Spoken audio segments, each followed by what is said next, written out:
That would be as absurd as the suggestion by Jerry Nadler, a congressman from Manhattan, who, if the Democrats take the House, is likely to become the chair of the Senate Judiciary Committee, that they will immediately commence impeachment proceedings against Justice Kavanaugh. That is just absurd and never contemplated. For what, Judge?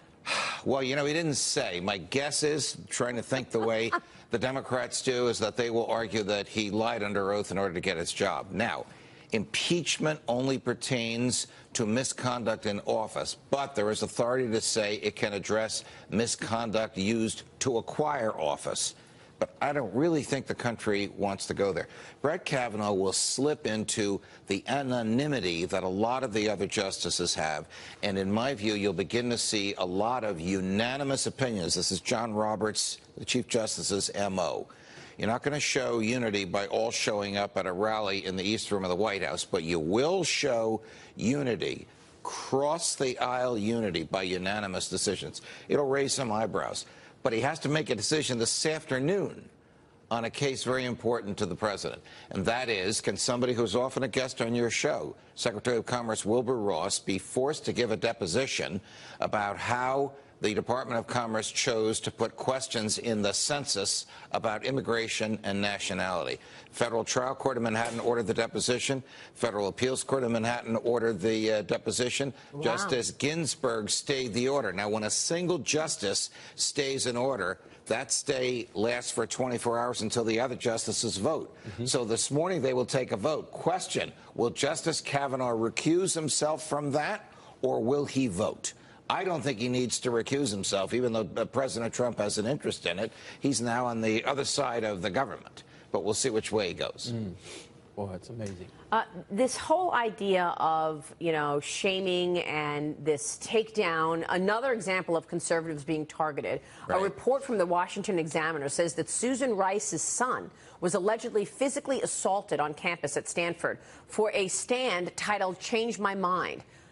The freedom of speech and expression. I don't know what's going on here, Judge. Well, Stanford has, first of all, Stanford is a private institution, but it receives so many federal funds. Its campus is open to the public, like Princeton's.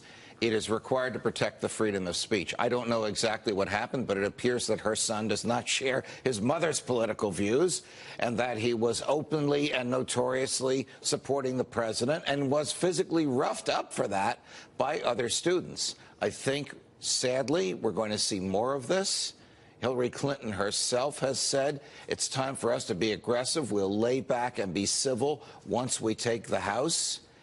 And if she's suggesting violence, I don't think she's actually suggesting violence, but people will interpret her words as suggesting violence. They know We're going to see more of this. They know what they're saying. Of course they know what they're saying. They it's a dog know what they're whistle saying. to use your phrase. To borrow a word that has been thrown at the right, that anything that President Trump says and any Republican, it's a dog whistle to white supremacists and racists. Well, this is a dog whistle as a call to arms. Yes. And I don't think that we're overstating. You're right. Given the fact that people have been targeted over and over again in restaurants, Sarah Huckabee Sanders, Kirstjen Nielsen, Ted Cruz, you name it. Again, we've heard this from the likes of Maxine Waters and many operatives in the Democratic Party, many left-wing nuts, we're coming for you at your home, at your job, where you eat, where you sleep, where you worship. If this happens on public property or on private property that receives federal funds, the Supreme Court has condemned what's called the heckler's veto, meaning the crowd cannot silence the speaker, and the police have a duty to make sure the speaker can speak. If it happens on private property like a restaurant, it's up to the owner of the restaurant. Any restaurant owner that would permit this to happen probably should be out of business. How they let this happen to Ted Cruz is beyond me. Oh, but Stanford... Ted Cruz, how about Sarah Sanders being thrown out of a restaurant? How about so many others? Right, but the court has not ruled on that because it's private property. But a place like Stanford University, technically private but open to the public, the heckler, the crowd, cannot silence or punish the speaker, and the police have an affirmative obligation to make sure that doesn't happen. Look, by the way, it's not fear-mongering. This is not fear-mongering. This is discussion about facts and comments that have been made by people on the left. So to call it fear-mongering is just hogwash, and it deserves to be called out. Do you think Betsy DeVos is going to get real due process back on campuses? That process starting with this virus began in the first place? We have not seen the federal government pursue fairness and due process on college campuses ever until Secretary DeVos came along, and she's being met with fierce resistance. You and I both know what the academia is like. They're going to prevail with the dollars. They're going to have to bribe colleges by giving them money to comply with basic due process. That's ridiculous. It is absurd because Absolutely it costs all of us money. Also Due process absurd is part of the fabric of the country. Also absurd is what's going on at the DOJ. Rod Rosenstein, controversial deputy attorney general, getting a reprieve from the president on Monday. Watch.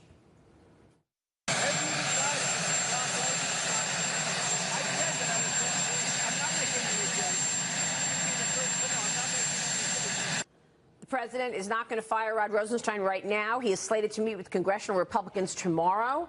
This is an important meeting, Judge.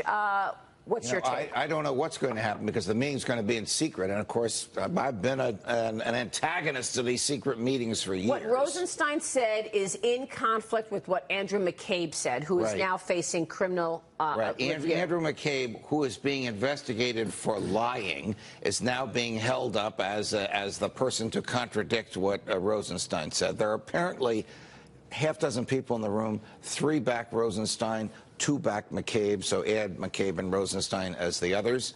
The president apparently is satisfied that Rosenstein can stay in his job. What we're talking about is this alleged threat, which Rosenstein says was sarcastic. What do you want me to do, wear a wire? You want me to tape him? You want me to get use the 25th Amendment? Jim Baker said it was no joke. The lawyer for the FBI told Congress last week it was no joke. This was absolutely the plan, to wear a wire, tape the president, and invoke the 25th Amendment. That's from Jim Baker, the FBI lawyer. Correct.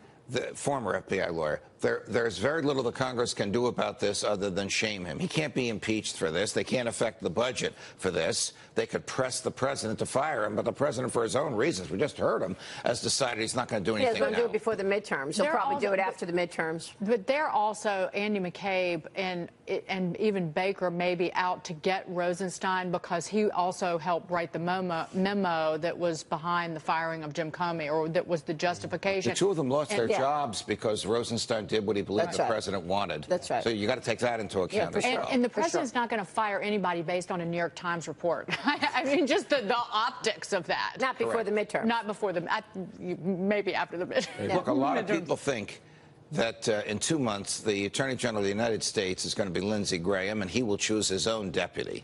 Senator Graham last night said no, but those rumors persist. Or somebody else. Yeah, right. We'll see. Judge, great to see you. Pleasure, guys. Thank All you, the Judge best. Napolitano, joining us.